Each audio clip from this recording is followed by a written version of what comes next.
Hello, number 16. This is Pagan. Pagan sat in the passenger seat beside Rogan, who drove like an old man. Determined they reached their destination safely, he had driven 10 kilometres under the speed limit. The world was a better place the moment their lips had met, and Rogan wanted to preserve and protect his happiness as if it was a crystal ball perfectly shaped and capable of seeing the future. Pagan had never felt so attentive. Suddenly details mattered. The way sunlight entered a room through a window, leaving ghostly shadows on the walls, the way a person walked, hunched and slow or fast and wispy, and the way a child licked an icy pole and how their eyes squeezed together to combat the ice headache. It all mattered. For the first time in her life, Pagan's thoughts stayed firmly within the present. The spring weather channeled hope and clarity. Fresh regrowth burst from the bare trees, a welcome comfort for the returning birds. Lawns were being mowed for the first time in months, and children filled the open grassy spaces and the fast-flowing rivers just outside of town. Packing a picnic basket in the kitchen an hour earlier, watermelon, green grapes, brie cheese, pepper crackers, one bottle of Pinot Noir wine that she had pinched from Emily's cabinet the night before, and a knitted rug stolen from her mother's private collection. She suddenly realised how much effort she was putting into another person. She had never been so unselfish in her whole life, and it felt good. As they exited Railton, a town known for its front yard topiary, sparingly scattered along its main road, and for its one thriving railway industry, a town that tourists overlooked on their way to Cradle Mountain, Pagan's nerves increased. Rogan focused as he prepared himself for a sharp right turn onto a gravel road. Swerving around several wide bends, he saw the forest walk signage and slowed down to enter the forest area. The sun hid behind the intimidating tree. Studley Plantation Forest was an array of mystical habitation. Tasmanian blue gum, western red cedar, radiator pine, and natural forests which accompanied the exotic robinia plant, and Douglas fir. Pagan felt a wave of euphoria. She was about to lose her virginity in this forest, a forest that she had chosen simply because it was only a short distance from home. Pulling the handbrake on, Rogan peered out into the forest. It's really scary out here. Are you sure this is where you want to do this? Pagan's eyes darted across the landscape. Absolutely 100%, she said. Planting of the radiator pine in the 1980s produced an unnatural foreboding, a darkness that circulated the pruned trees, enticing and frightening. The trees' spiky growth and additional egg-shaped cones darkened the area, allowing only a sprinkle of kaleidoscopic sunlight through the branches. The bark shimmered like silver glitter, and the dark brown soil produced limited ground cover. Fallen logs produced a wealth of places for small forest creatures to live. Rogan smirked. He was about to have sex with the girl he could see himself spending the rest of his life with. His parents had voiced their concerns that he was too serious about this girl and that it was affecting his common sense. But looking at her, he was sure she was the woman he wanted to marry. When Pagan turned 20, he was going to propose to her. He was sure of it. Jumping out of the car, he ran around to the passenger side, opening the door for her. After you, Miss Pagan. Well, thank you, Rogan, she giggled.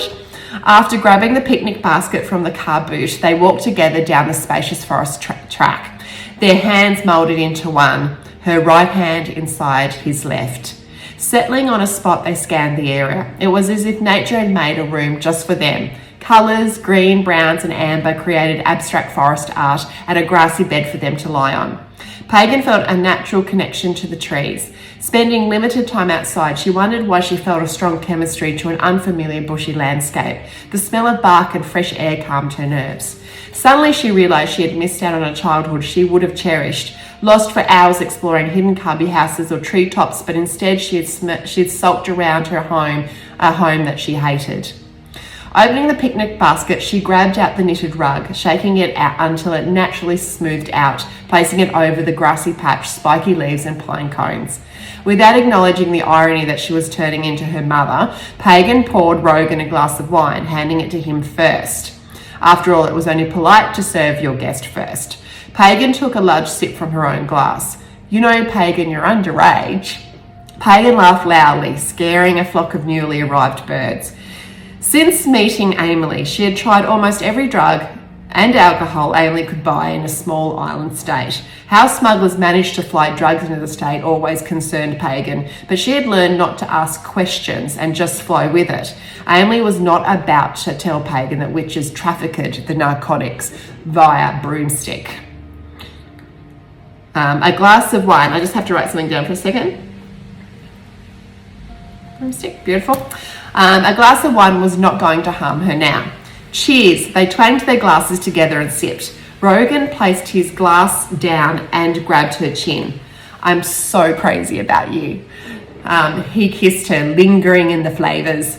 Trembling, he removed her skirt and knickers, catching them on her kneecaps and then once again at her ankles. Relieved to finally have part of her body naked, he looked at her pubic hair, dark and curly. Those are the days when we had pubic hair. He took his t-shirt off. She removed Rogan's jeans and then his silky boxer shorts, placing them on top of her clothes before removing her tank top and bra. She pulled her stomach in, wanting to look her best for him. Kneeling in front of him, naked and vulnerable, the sunlight highlighting her innocence, she felt a strange empowerment, as if she finally understood the power she possessed and how to will it upon another. She wanted nothing more than to please him. Bending in, she kissed him gently on the lips. Then she kissed him harder, only to smack her teeth into his. "I'm so sorry, I'm nervous," she blushed. Once they composed themselves, she kissed him again while running her fingertips across his hairless chest, observing the dip between each pectoral. An urge to dominate him gushed through her body. Considering she was a virgin, she followed her strange sexual instinct, an instinct that seemed familiar to her somehow. Pushing him down onto his back, she kissed his chest, stopping to suck his nipple. And then, as if she was suddenly possessed by another person, she bit him. Pagan's vagina swelled as the taste of blood coated her tongue.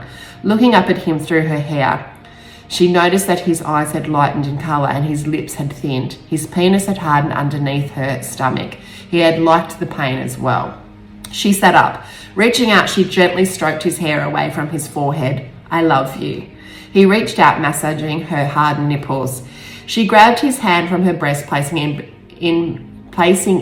in between her legs, forcing her hand. So I'm just going to write another one. In between her legs, forcing his hand to cup her thigh. Impatient, she lay down, monitoring him to lie on top of her. He struggled to find her vaginal opening, but after some persistence, he slowly entered her. Pagan felt a rip. She held her breath to cope with the pain. "Am I hurting you?" "No," her breath shallowed. "Keep going." Rogan hesitated, but started again slowly. Floundering, he was unsure of what he was doing. A virgin as well, he struggled between satisfying his own needs while sufficiently satisfying hers. But in time, he found a rhythm they both enjoyed. Relaxing into the pace, he noticed that Pagan's vagina was producing more needed lubrication. Suddenly, Rogan's lips smothered hers while his blonde hair resisted her from seeing the lush habitat. Suddenly feeling dizzy and sick, she started to panic. Not willing to stop, however, she focused on how amazing it felt to have Rogan's penis inside of her, trickling the nausea for only a few more minutes before her entire body burned as if it was on fire. As if possessed, her head turned to the side and her sight disappeared into darkness. Now, this is what she's seeing within the darkness. She heard the cheers of an enthusiastic crowd as if she were at a football game.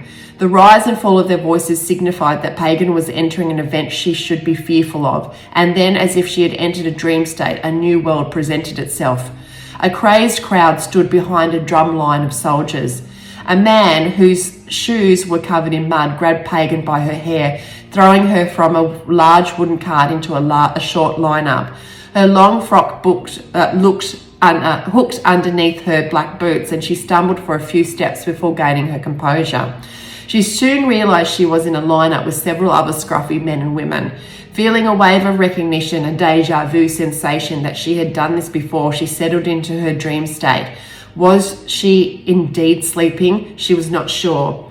A lady with a mouthful of black teeth and hair so uncombed that large clumps of dust had settled in it spat on Pagan, the saliva landing on her cheek. Wiping it quickly off, Pagan smiled at the woman. "Tell your daughters of me." Why had she said that in a French accent?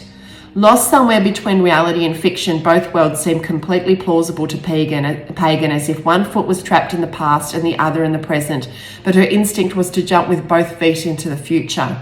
Huddling closely to the people in front of her, she felt a man of shorter stature grope her breast as he pressed up behind her, his hand slipping over her shoulder, ripping her already dirty and torn skirt dress. A soldier hit the man in the head with a musket. The prisoner screamed and let go. Cowering behind her, the smell of his urine-soaked trousers reeked up her nose, and she fought the urge to vomit.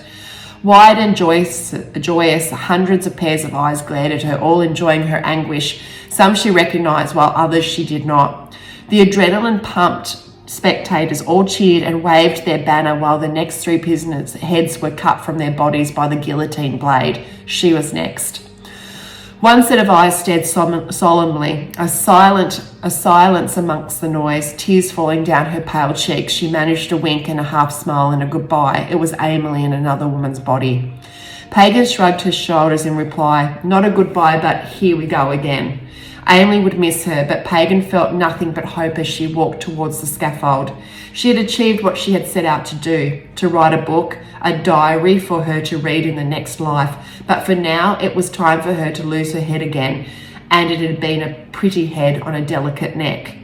Her hair had greyed quietly during the male-driven trial, but as she walked towards her death, she sent a prayer to her only son.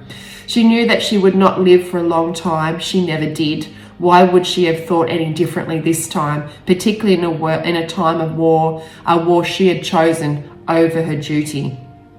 She mounted the scaffold, her heels clanking on the sturdy wood steps as she pompously took the stage.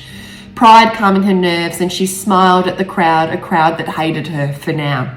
Breathing in view, the crowd fell silent as she said goodbye to the late afternoon sun, its warmth massaging her face. Life was indeed beautiful. Hands grasping at her neck, Pagan bolted upright, throwing Rogan onto the rug. Relieved she was still alive, she sobbed, leaving Rogan so confused he violently hit the ground with his fist. Now, when I wrote Life Was Indeed Beautiful, I didn't mean that at the time as I do if I'd written that now, because even with all the anguish and pain that I've experienced in life, I find life now so beautiful.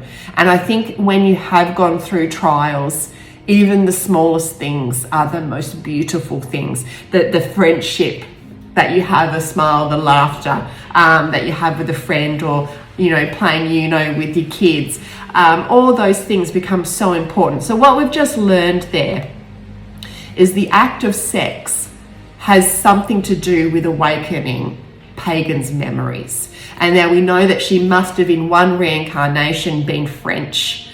And so she's been there. And of course, for me, when I was studying history, French Revolution was my favorite subject. I ate it alive. So of course I had to have a French character in my book series, of course. And I'm just going to go. So going back to where they've chosen. Now, the forest walk where they decided to have sex. I love that space. Now, I have heard that that's been turned into a bike riding track. So everyone's doing mountain bike riding now. I'm not 100% sure of that. For people like me who would go and meditate in this very private space. I suppose now it would be extremely disappointing to have mountain bikes flying past you, and it's not going to have the same serenity that it would have had when I used to go there. And I have photos of when I belly danced. We did belly dance photos there, and when I did the charity event, we took photos in there as well. And the photographer was Michael Zender, who's a great photographer. So no wonder, I love capturing these moments, because now I know that this place may not be as beautiful as it was when I used to go. So now I've captured it forever as it was in a moment in time. And it's kind of cute that losing your virginity, you can only lose it once. This is why I say to all the boys and girls, don't rush it. You only get one shot at it, one shot at losing your virginity. And I said this to my kids, don't rush it. And make sure it's with someone you actually give a shit about, so you can look back and say, well, and I also really think your first proper sexual experience really communicates the rest of your sexual experiences. So if you start off having a lovely intimacy with somebody, you seem to have more of an affection for your sexual life after that. So this is chapter 11. So this is Pagan. The carpet tickled her bare feet as she tiptoed across the bedroom floor. The rusted latch was difficult to open, but with a little more friction, Pagan flipped it up and pushed the bedroom window open. Fresh air stung her face. Ears alert, she listened. The evening was stone quiet, but she was sure she had heard a noise. Cautiously, she peered out into the darkness. Slowly moving towards the window, she was fearful a hand might come through the gap and grab her. Someone was out there. Her senses were alerting her of danger, but why? Then she smelled a foreign odour, a digestive pong, a male with an unclean teeth and unwashed hair. It was an unpleasant odour, a mixture of unfamiliar spices and food seeping out of the pores of the skin. Latching the window back up, she raced to the bed and sat down. Heart thundering, she considered alerting her mother that someone was lurking outside, but she was still angry with her. Aislinn had forbidden Pagan from spending any more time with Rogan until she was 18, which was months away. After a huge quarrel, Aislinn had grounded Pagan, confining her to the house until she learned boundaries and some respect for authority. Pagan had stubbornly locked herself in her bedroom in protest, refusing to speak to either parent. After 5 days, the solitary confinement was waning on her righteousness. There had not been one morning or afternoon Rogan had not stood outside the house just so he could see a glimpse of his girlfriend. Aislinn quickly intercepted any potential contact by standing at the front gate, threatening to call the police if either teenager made a scene. Wishing Thomas was back from holiday, Pagan grabbed a school book from her bedside table, rubbing her thumbs over the hard copy for comfort. Thomas would have known what to do. Thomas's father never seemed to work, but they always managed extended and exuberant getaways each year. After the last holiday, Thomas had changed his name to Aquarius, demanding that she would refer to him as that and nothing else. Pagan hated the name, promising herself she would never refer to him as Aquarius, ever. He would always be her Thomas. Unexpectedly, the door opened and a frantic Aislinn entered. Pagan, we've got to get you out of here, they're coming. Jumping out of the bed, she asked, who is coming? No time, get dressed. Mum, who's coming? And how do you know that? Aislinn grabbed Pagan's jumper off the floor. Sometimes I just know things. I see things before they happen. Throw this on, put some shoes on. Confused, Pagan obeyed. The fear in her mother's eyes were enough proof that something was terribly wrong, and now was not the time to argue. Fumbling with her jumper, she then struggled to untie the laces of her shoes. Finally, she squeezed her feet into the shoes with them tied up. She was relieved that she had not changed into her nightie. Finally dressed, Aislinn grabbed Pagan, burying her fingernails into Pagan's shoulders, pushing her down the hallway to the front door. You run, Pagan, run to the church, get inside, don't stop, don't look behind you, just run. It was too late. Pagan smelt him the moment they reached the front door, but Aislinn persisted by pushing Pagan through the scarcely open door and straight into him. Pagan screamed as her body bounced off a dark shadow standing in front of them. She stepped back into her mother's arms. Smug, the stranger bowed. His long dark curls fell over his face. Shalom, Pagan. Aislinn stepped in front of Pagan, hiding her daughter behind her back. Through closed teeth, she asked, "Who are you?" Pagan smelled her father. Turning quickly to see his reaction, she was disappointed to see he was composed, almost enjoying the entertainment. The stranger stepped forward with his palms facing out. He smiled. "I am just the bounty. I am not here to hurt her, simply to transport her to London." Aislinn retaliated, stepping towards the stranger. Her motherly instinct masked her fear. "I want your name." Searching for an escape, Pagan's muscles tightened. She would have to make a run for it. "My name is Tristan Dante. I have come to collect your daughter on the orders from the Crown Monarchy." Aislinn's top lip quivered. "Well, you can't have her. I've seen what she does to her." Pagan felt her lungs expand, her heart increase, and pupils dilate. With tunneled vision, she searched for a path around the bounty where he might not catch her. She could push Aislinn into the bounty, run and jump the fence. The nearest church was 2 blocks away. She could make it. Cain noticed his daughter's body language. Sensing she was about to run, he wrapped one arm across his daughter's waist and the other hand clasped her chin. Pagan tried to bite him, but he increased the pressure on her chin, almost crushing her teeth. She continued to struggle, but he suspected that she would. "Enough," Cain's voice echoed down the street. "Aggie wants the child. It's time." Aislinn flung around to face her husband. "Don't you say her name to me. Don't you say her name to me." Pagan had never seen her mother react with such raw command. Then unexpectedly, Aislinn fell to hit her knees, defeated. That Pagan had seen 100 times. Cain loosened his grip, pushing Pagan towards the bounty. "She's yours." Free from his grip, Pagan swung her fist at her father. Cain felt the wind from the punch breeze his face. She's spirited like her mother. "Watch her," Cain warned Dante. Without helping his wife up or saying goodbye to his daughter, Cain slammed the door shut. The security light went out, leaving Pagan no choice but to surrender to this stranger who called himself a bounty. He put his hand out to her, holding it in mid-air. His hands were soft, square, and olive. "Little witch, it's time to take flight." "What?" Ignoring her, his gaze penetrated her consciousness. "Please take my hand, little witch. I won't hurt you." She studied his face in the moonlight. He was foreign. Foreign people were untrustworthy. He must have travelled a long distance to collect her. He had a gentle face, bushy eyebrows, dark brown eyes, large red lips, hair that reached his waist, and an aura that oozed compassion. But foreign people could not be trusted. "Come, we have quite a journey."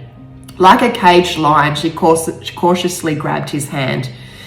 Her mother's wailing faded as she walked down the path with him. "Where are you taking me?" He laughed. "To your destiny." So now we know how Pagan and Dante met. He's come to collect her. He's on work duties. Not much to say about that section. So we don't have to worry too much about that. You can see though that Cain doesn't give a shit. He's done. Just take the child. I don't even like her. And Aislinn is still trying to defend her daughter to the end. So chapter 12, Pagan. 100 meters above the ground, Pagan clung to Dante's leather jacket with a death grip. Actually, what I need to say before we start, a lot of the way that Dante looks is based on Jeff Martin, the singer from Tea Party. So the leather jacket is something that Jeff Martin wears, and I have crushed on Jeff Martin since I was about 19, and I met him a couple of times. He used to come in, so it was quite a big deal when I met Jeff. So that's the leather jacket. Her hands were white and numb, not only from the cold air, but from fear of falling off the broomstick and plummeting to her death, supplying her with brute strength to stay balanced on the thin wood. Her feet entwined with Dante's feet gave her little comfort, but she was thankful that he acknowledged she was frightened and allowed her feet to stay there. The icy cold air and his long curly hair whipped her face, giving her a smashing headache. She was grateful Dante had given her a pair of sunglasses to wear. At least her eyes were protected from the harsh wind. Snot ran down her nose and into her mouth, causing her to gag. Dante leaned back, stretching his shoulder and then his arm out. He tapped her thigh with his hand, offering reassurance. Sleep, I promise you won't fall. Tapping her leg again, he chuckled, and if you do, I'll catch you. There's a pretty large bounty on your neck, little witch. You're not a bounty if you've contracted to collect me. You're a delivery boy. He laughed. He would need to watch this maiden. Closing her eyes for the duration of the journey, she opened them as the air pressure changed. Flying for what seemed like hours, they had flown over Bass Strait. A watery explosion alerted her that they had reached the mainland of Australia. Looking down, it seemed the whole world was asleep. Quickly, the lights from the city and towns vanished as they flew over the Australian desert. The desert's warmth enticed her to sleep, nestling closer to him, and she buried her head into his broad back. Nestling several minutes later, they drifted into an altered sleep. The broomstick tilted. Alarmed, she woke. Her eyes fought sleep for a few seconds until they closed again. She dreamed of Rogan. Wake up. She heard his voice in the distance, but she was happy in her dream. Wake up, little witch. We're about to land. Blinking awake, the glare from the morning sun stung her eyes. The morning sky was a haze of plum, purple and gold, accenting a white sandy beach. Dropping sharply, Pagan desperately grabbed Dante's leather jacket, strangling him with it. The broomstick vibrated. Her feet desperately tried to wrap around his as fear consumed her. The lower they flew, the more the broom sped up. Only meters from the ground, the wind ruffled her already knotted hair, twisting it angrily around her face. You must start running with your feet before we land and keep running until we stop. Understand? No, I don't understand, she yelled. Run, little witch, run. His feet touched the sand. Running, his calves took most of the impact while his large thighs controlled the broomstick at the same time. Pagan's legs were too stiff to move. She clung onto him out of desperation. Closing her eyes as they landed on the beach, she opened them to see that they had made a long and deep skid mark in the sand. Once stationary, Pagan toppled off the broomstick, her legs unable to support her. She landed onto the warm sand with a thud. An aching pain ripped through her body, crippling her as she lay on the beach. Sticking the broomstick into the sand, Dante stood above her and offered his hand. He was tired but still capable of carrying her to the safety of shelter. Screaming as my apologies, I just had my phone overheat, so it's been in the fridge. So I'm not sure exactly where I finished up, so it's pretty much they've landed on the beach. Screaming as the feeling of her legs came back, she felt a lovely warm sensation in the lower half of her body as she urinated into her trousers. Embarrassing. Dante pulled her shoes off, flinging them up the beach. Her toes were red from the cold, and he gently rubbed them until her toes warmed up. The sun is very hot here. You will soon be warm. Lying catatonic on the beach, she had to submit to Dante's flippant sovereignty over her body. She was too tired to fight, and he had not hurt her yet. He then unzipped her urine-soaked trousers, pulling them down to her ankles. Slipping them off, he opted to leave her wet knickers on. Lifting Pagan's limp body into his arms, Dante carried her along the beach, laying her down in front of a hut. The sand burned her skin, but she dug her heels into it to stabilize herself. Regardless of the potential burning. Rest. Wriggle your toes. When you are ready, you can sleep in the hut. But first you must eat. Pagan looked up at the hut. She would need to walk 8 steps to reach the door of the small pentagon-shaped building, which at best was a cubby house. She wondered if she would ever make it, considering the numbness in her legs. I will organize some food. We fly again tonight. You will need your strength. Patting her on the top of her head, she pulled her head away from him. She was nobody's trained dog. Watching as he disappeared into the jungle behind the beach, she considered escaping, rolling if she had to. The elongated beach appeared isolated. Behind it, a vast jungle butted up against rolling mountains that seemed to reach the sky. Pagan was fearful that her legs would not carry her far, and if they did, she might not survive any potential danger that the new environment offered. And Dante would surely recapture her, and perhaps even punish her for attempting to escape. Should she risk it? Perhaps where he was taking her was not that bad, and surely he would expect her to at least try to escape. She wondered if he would be disappointed if she did not attempt an escape. Perhaps he was testing her right now. Movement in the jungle alarmed her. Forcing her stiff neck to twist to the side, Pagan spotted a long, slimy green trail in the long grass just behind her. Snake. Heart racing, she frantically wriggled her toes. Searching for Dante, she was relieved to see him walking back along the beach, and even more relieved to see the snake slither off into the other direction.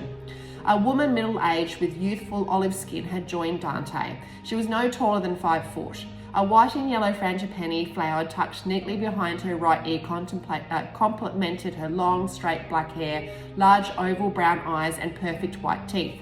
She wore an orange sarong and plain beige t-shirt. Her toenails were brightly painted.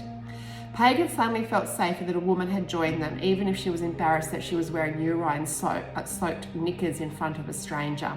The woman carried a strange tray on her head and placed it down on the sand, making Pagan's stomach twist from hunger pains. Several bowls of food, water and orange juice accompanied a small leaf container that was filled with flower petals and rice. Sitting down beside Pagan, sand flicking over her sarong, the woman placed her hand on Pagan's forehead. "No good, Dante, this child is exhausted." "Yes, Rosa, she needs sleep, water and food, and I am on schedule, so we will need to be strong as well. She would need to be strong as well. I can't keep the monarchs waiting. Help me sit her up so I can feed her." Placing both hands underneath Pagan's shoulder blades, he pulled her up, resting her against his chest as she sat behind him. Scooping a spoonful of food from the bowl, Rosa placed it inside Pagan's mouth. She munched down. The flavour exploded in her mouth, overwhelming her taste buds. Pagan ate the sweetened black rice until she felt sick. It had tasted like her mother's rice pudding. The meal saddened and comforted her. The orange juice made her nauseous, and after several mouthfuls, she opted for water instead. Dante and Rosa were familiar, speaking at length, sometimes in English and then other times in Rosa's language, Indonesian. Did Dante always bring the people he collected to this woman? They must be more than good friends, Pagan thought, as she watched how intimate their body language was. There was something about two people trying to hide their affection that always seemed to amplify it. As Rosa prepared to leave, Dante wrapped his arms around her. Their embrace lingered. His large physique enveloped her tiny structure, and Pagan feared he would break Rosa accidentally. Rubbing his hand along her back, Pagan decided that they must be lovers or accomplices. Rosa turned back to Pagan. "I wish you well. Take care of her, Dante. This one is a mere child." Dante shrugged his shoulders. "I'm not paid to care, Rosa." With a double pat on Dante's shoulders, Rosa collected the straw tray and walked off along the beach. Once again, she was alone with the bounty.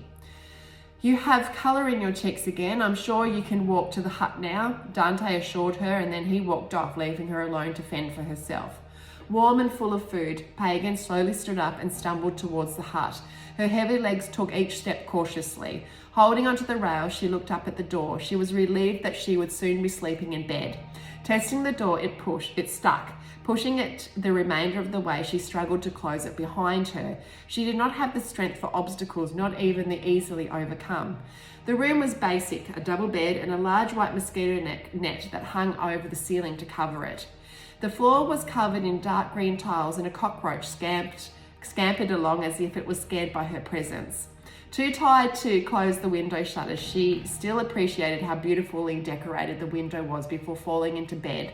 Pulling the mosquito netting around her, she knotted the ties together and slept. So I'm going to finish there.